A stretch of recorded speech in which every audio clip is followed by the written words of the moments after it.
The wither's definitely going to kill me. I don't have any gear on me. Wait, there's Gordy in the distance. He can save us. Gordy, please protect us from this wither. Wait, Gordy is actually doing it. I'm not getting hurt at all from the wither. And I'm even on hard difficulty.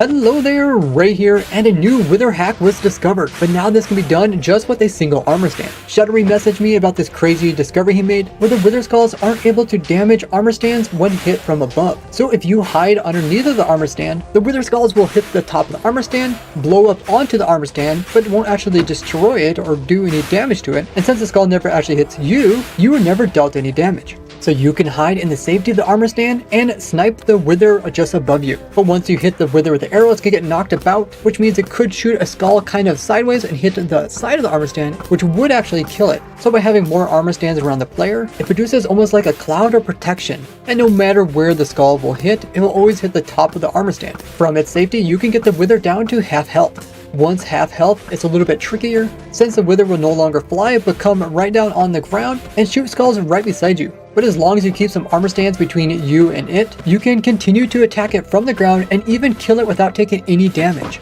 And if you're really crazy, you could try to take on the wither with just your bare fist. All you have to do is get the wither a little bit closer to you by crouching downwards, and then it will float a bit lower down just within reach. So then if you would jump and attack at the same time, you can actually damage it. Although if you want to kill it, you would actually have to do more damage, so the wither wouldn't keep regenerating to full health. Being the guru of wither cages, I wanted to see if I could combine this with my dozens of past unique wither cages to make something new. And just by having a block with a armor stand on top of it, and then a chicken on top of that, and then having a block up in the air where we're going to summon in the wither, you will see that the wither, once it is fully spawned in, it will explode, destroying the block, and then the wither will fall within range of the chicken, where then it will see it and then try to attack it, but it'll always stay floating just above it, meaning that all the skulls are being directed downwards and onto the top of the armor stand, which is protecting the chicken underneath, making one of the simplest wither cages in the game. But as you know, the simpler the wither cage, the more maintenance it takes to keep it stable, because if the wither gets moved to the side, it will be able to destroy the armor stand and kill the chicken, and then be free to roam the land.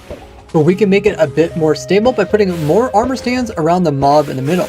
Here I'm using magma blocks to keep the mob from pathfinding over here, so it'll stay in the center. I also decided to harvest the explosions from the wither skulls. As the wither skulls hit these armor stands here, it can break nearby blocks that are really weak, such as the snow layers here. And since explosions will drop the items from the block it breaks, it will drop snowballs, which we can collect with a hopper minecart, making the super simple automatic snowball farm without even needing a player.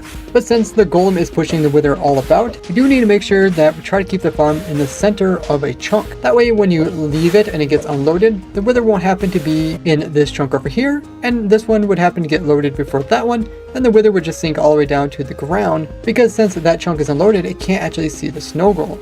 That's why you always want to build your wither cages with both the target and the wither in the center of a chunk. We also don't want the wither to be closer to any other mob than this one, otherwise he will snap to a different one and then start chasing after those. Hence why we have the farm up in the air, or you can even put it like in the void in the end dimension. The craziest thing is this trick actually has been in the game ever since armor stands were introduced way back in 1.8. So you can use this in every version from then to now. But it also made this setup where we can stop the wither from moving all about. The wither itself is trying to stand directly over top of the chicken down below. It's also trying to stand so many blocks above it, so I made this little inverted cup shape made out of obsidian, where the wither will fly and it'll happen to fall into this little hole and get stuck inside of it. Once inside of it, it'll continue to fly upward because it wants to stay a good distance away from its target, but it's then not able to move side to side, even if it would happen to accidentally get pushed.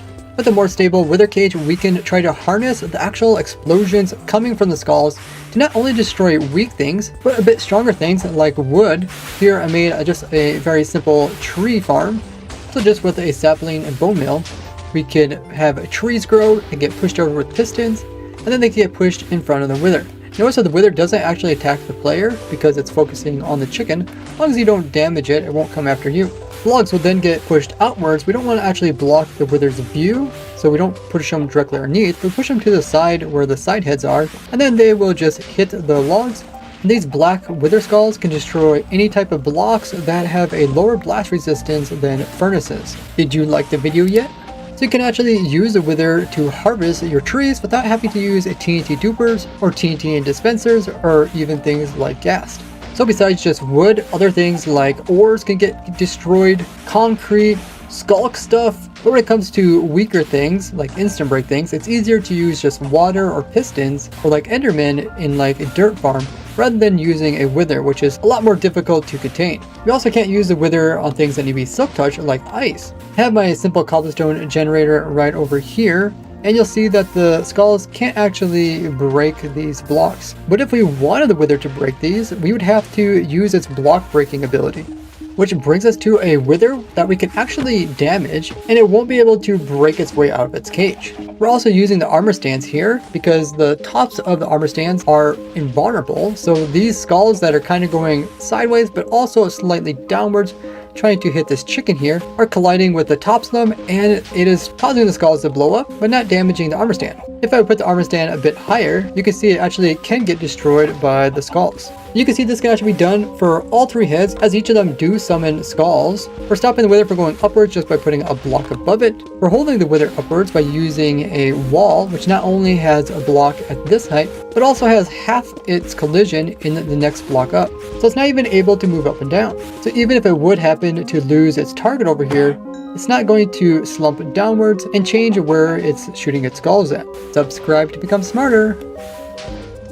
Now in this example, I want to show that you can also use a bedrock. You can find this type of bedrock formation in a cross down at the very bottom of the world. So you don't actually have to have the entire wither encased in bedrock, but the wither can't get out as long as it's constantly being occupied by trying to kill this chicken. Now you might notice that some of the skulls that seem to somehow go around the armor stands here. This is actually from one skull coming in, hitting an armor stand, blowing up, making the other skull get pushed outwards a little bit, and it continues on the same angle it was going before, but completely misses the chicken.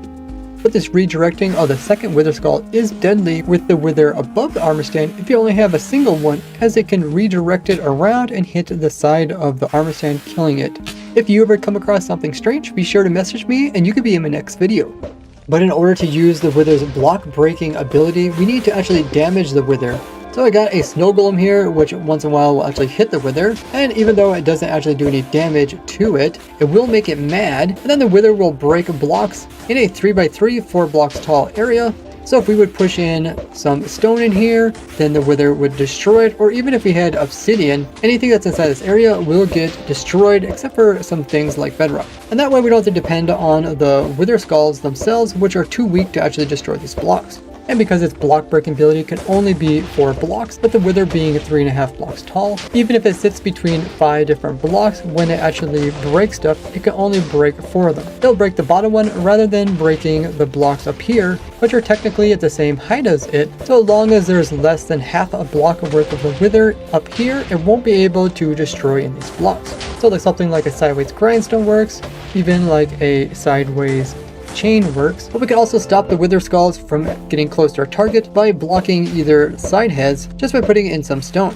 But we do need to keep the main head freed up so the main head can constantly see its target and try to shoot at it. Here you can see what the wither is seeing. You can see its red line. It needs to be able to see the golem's red line. It just happens to be that the armor stand is partly in the way, so every time it tries to shoot the golem, it ends up hitting the armor stand.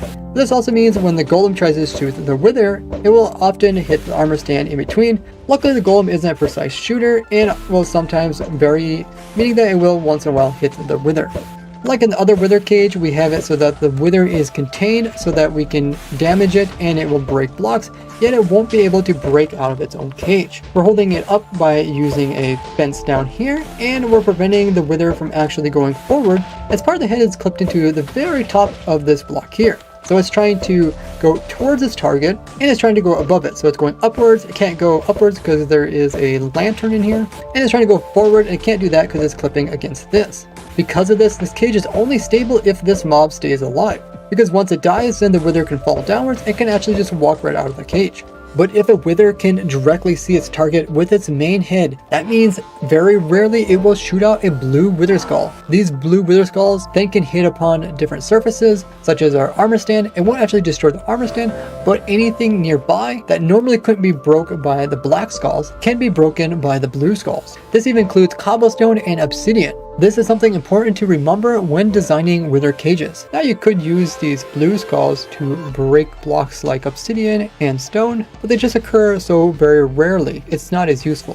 So I combined these to make a more useful farm. What we got is a lot more armor stands in here to protect the targets, so the skulls don't happen to go in between the armor stands. We also prevent the golem from getting moved about by permanently putting in walls so it can't accidentally misstep onto the magma and kill itself. We're also holding the wither in place by having part of its head stuck up here where it's in this little notched area between the obsidian and the lantern.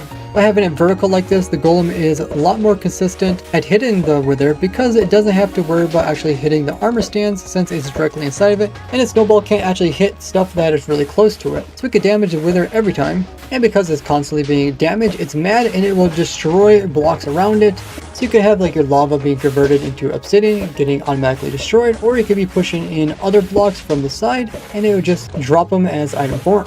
And since the main thing for the wither cage is just the armor stand, you can actually put this onto a flying machine. Although I've designed wither cage flying machines using my invulnerable ender crystal trick, armor stands are a lot easier to get. But instead of using armor stand wither cages, I would recommend using my dozens of other wither cages, which are better for long-term use. Every wither cage has its pros and cons, and every wither cage can be stable if used properly. So check out this playlist about tons of crazy ways which I was able to trap withers. Let me know what crazy stuff I should try using this or what questions you have down in the comments. And would you like to see me do a tutorial how you can actually set these wither cages up in survival? And go ahead and share these designs with your favorite Minecrafters, just remember to credit Ray's works. Subscribe to see what crazy stuff I do next, and I'll see you next one. Bye bye!